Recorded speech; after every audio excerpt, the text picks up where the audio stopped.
Hay un lugar en el mapa que la mayoría de la gente nunca podrá señalar, no porque sea demasiado pequeño, no porque esté demasiado escondido, pero porque, de alguna manera, el mundo simplemente olvidó que existe.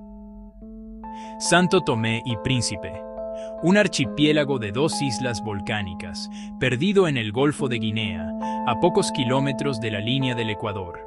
Un país entero, con bandera, con historia, con casi 200.000 habitantes, que recibe, por año, menos turistas que un solo edificio de Nueva York recibe visitantes en un día.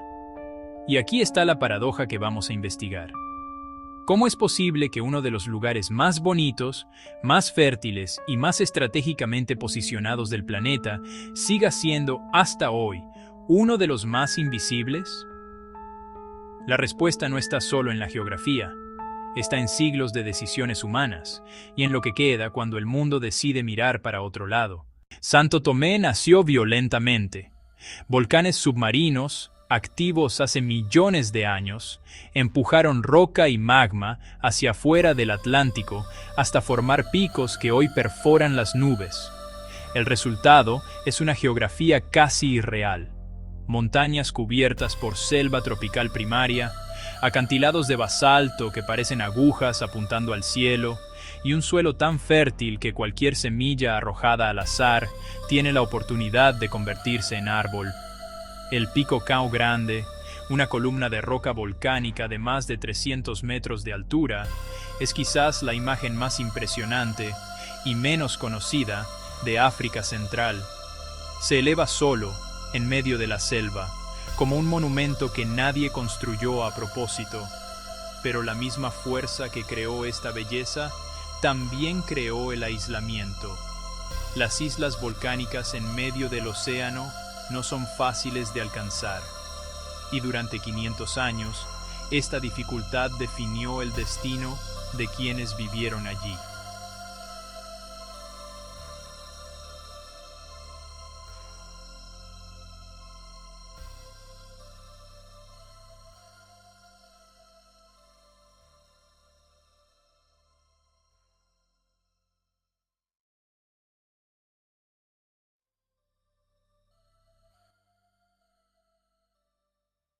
Cuando los portugueses llegaron, a finales del siglo XV, las islas estaban deshabitadas, ningún pueblo indígena, ninguna civilización anterior, un territorio virgen, y es exactamente eso lo que hizo que lo que vino después fuera tan perturbador. Santo Tomé se convirtió en uno de los primeros grandes laboratorios del sistema colonial de plantación del mundo. Caña de azúcar primero, luego café, después cacao. Tanto cacao que a principios del siglo XX, Santo Tomé llegó a ser el mayor productor mundial del grano que se convierte en chocolate. Pero esa riqueza fue construida sobre trabajo esclavo, y luego sobre un sistema de trabajo forzado que, incluso después de la abolición oficial, continuó existiendo bajo otros nombres, hasta bien entrado el siglo XX. Las Rosas, las antiguas fincas coloniales, todavía están allí. Muchas en ruinas, grandes caserones que alguna vez fueron símbolos de poder, hoy engullidos por la vegetación, con familias enteras viviendo dentro de lo que quedó. Es difícil mirar estas construcciones sin sentir el peso de lo que sucedió allí. Y es imposible entender cómo vive la gente en Santo Tomé hoy sin entender lo que estas ruinas representan. Una economía entera construida para servir a otro país, que nunca fue reconstruida para servir a su propio pueblo. En 1975, Santo Tomé y Príncipe conquistó la independencia. Pero la independencia política no significa, automáticamente, independencia económica. Y es aquí donde la historia moderna del país comienza de verdad. Hoy, casi todos los santotomenses viven en un radio pequeño alrededor de la capital, también llamada Santo Tomé, o esparcidos por aldeas costeras que dependen casi enteramente del mar.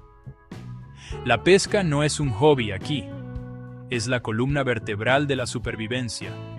Todos los días, antes de que salga el sol, cientos de pequeñas canoas de madera, muchas de ellas talladas a mano, de la misma manera que hace generaciones, salen al Atlántico en busca de atún, mero y langosta. No existen grandes barcos industriales. No existe una flota pesquera moderna. Existe un hombre, un remo, y décadas de conocimiento transmitido de padre a hijo sobre dónde el mar da y dónde no. La agricultura de subsistencia completa el resto. Patios llenos de plátano, fruta de pan, yuca y el propio cacao, que muchas familias aún cultivan a pequeña escala, vendiendo el excedente a cooperativas locales. El salario promedio en el país está entre los más bajos del mundo. Gran parte de la población vive con el equivalente a pocos dólares al día. Y, aún así, existe algo en este día a día que contradice la lógica que esperamos ver en situaciones de pobreza extrema. Las comunidades están fuertemente unidas. Las puertas permanecen abiertas. Los niños juegan libremente en las calles sin rejas ni muros. La palabra techero, usada localmente para referirse a la hospitalidad y la generosidad entre vecinos, no es solo un concepto. Es una práctica diaria de supervivencia colectiva. Cuando un pescador tiene una buena pesca, la comparte. Cuando alguien necesita ayuda para construir una casa, todo el pueblo aparece. Es un tipo de riqueza que no aparece en ningún índice económico. La electricidad sigue siendo inestable en muchas regiones. Los apagones son rutina, no la excepción. Internet llegó, pero de forma desigual. En algunas partes del interior, todavía es prácticamente inexistente. Y aún así, la esperanza de vida y los índices de alfabetización en Santo Tomé están entre los más altos de África, superando a países mucho más ricos en recursos naturales. ¿Cómo es esto posible? Parte de la respuesta está en el tamaño.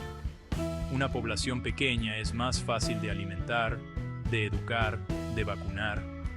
La otra parte está en décadas de inversión, aunque modesta, en salud pública y educación básica.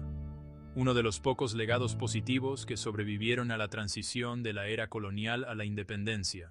Y aquí está la parte más extraña de toda esta historia. Santo Tomé tiene playas que rivalizan con cualquier postal del Caribe.